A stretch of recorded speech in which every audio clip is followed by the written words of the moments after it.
ભરૂચના કુકરવાડા વિસ્તારમાં બે કોમના ટોળા સામસામે ઝંડા લાગવાના મુદ્દે સામસામે આવી જતા તંગદિલી સર્જાવા પામી, જેવા પથ્થરમારો થતા વાતાવરણ દંગ બન્યું હતું।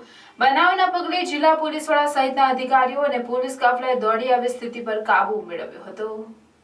સુરત બાદ ભરૂચમાં પણ ગત મોડી રાત્રે કોમી તંગદિલી સર્જાઈ, જેમાં બી ડિવિઝન પોલીસ મથકના કુકરવાડાના ગોકુળ નગર પાસે બંને કોમના ધાર્મિક તહેવારો બાબતે ઝંડા લગાવવા તકરાર બાદ મામલો ભીચક્યો। પથ્થરમારાને તોડફોડ થવા સાથે નાસભાગ મચી જવા પામી હતી।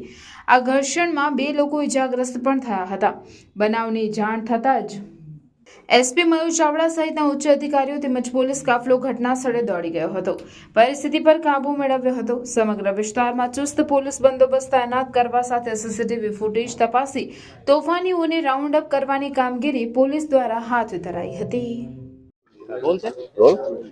ભરૂચ શહેર બી ડિવિઝનમાં અત્યારે સાંજના લગભગ 10:30-11 વાગ્યાની આસપાસ એક મેસેજ મળ્યો પોલીસ કંટ્રોલ રૂમમાં કે બે ટોળા ભેગા થઈ ગયા છે, બે કોમના અલગ અલગ જગ્યાએ, અને વિષય જે આવ્યો એ ઝંડા લગાવવા બાબતનો વિષય ધ્યાન ઉપર આવ્યો હતો। કંટ્રોલમાં મેસેજ આવતા તાત્કાલિક બી ડિવિઝન પોલીસ અને એલસીબી, એસઓજી, ડીવાયએસપી સહિતના તમામ પોલીસ ફોર્સ આ જગ્યા ઉપર આવી ગઈ। આ જગ્યા ઉપર પહેલા ટોળાને વિખેરવામાં આવ્યા। હાલ શાંતિ છે। અહીંયા ગુનો દાખલ કરવાની પ્રક્રિયા ચાલુ છે।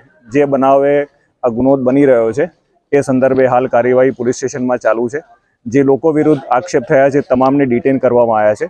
એ દરેકના શું રોલ્સ છે, દરેકની શું જવાબદારી છે, અને જે રેકોર્ડિંગ અમને સીસીટીવી કે વિડીયો મારફતે મળી રહ્યા છે એના આધારે ગુનો દાખલ કરીને આગળની કાર્યવાહી ભરૂચ પોલીસ કરી રહી છે। હાલ અહીંયા માહોલમાં શાંતિ છે।